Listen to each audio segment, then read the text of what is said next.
عدالت نے مریم نواز اور رانا ثناءاللہ کے خلاف مقدمہ اندراج کی درخواست مسترد کر دی۔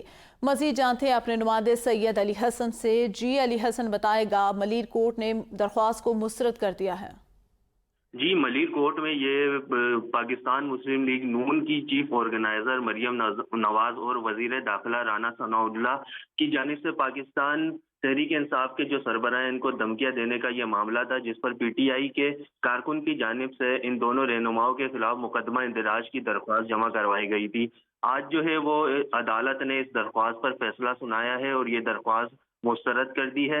عدالت نے اپنے فیصلے میں یہ کہا ہے کہ درخواست گزار کو پارٹی لیڈر کی جانب سے عدالت سے رجوع کرنے کے لیے اتھارٹی نہیں دی گئی تھی، جبکہ سیاست دان اور بیوروکریٹس جو ہیں وہ ٹاک شو میں ایک دوسرے کے خلاف بات کرتے رہتے ہیں۔ درخواست پر مقدمہ اندراج کا اگر حکم دیا گیا تو دن بہ دن مقدمات کا بوجھ بڑھتا رہے گا۔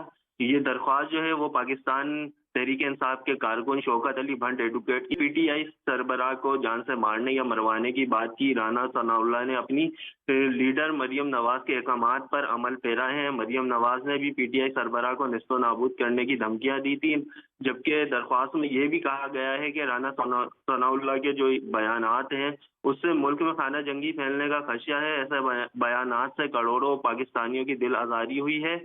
درخواست میں یہ بھی موقف اختیار کیا گیا ہے کہ انہوں نے عدالت سے رجوع کرنے سے پہلے ملیر سٹی پولیس کو مقدمہ درج کرنے کی درخواست دی تھی، مگر پولیس نے مقدمہ درج کرنے سے انکار کر دیا تھا، جس پر جو ہے درخواست گزار کی جانب سے عدالت سے رجوع کیا گیا اور یہ استدعا کی گئی کہ ان کا بیان ریکارڈ کیا جائے اور مقدمہ درج کیا جائے۔ جی صحیح، بہت شکریہ علی حسن۔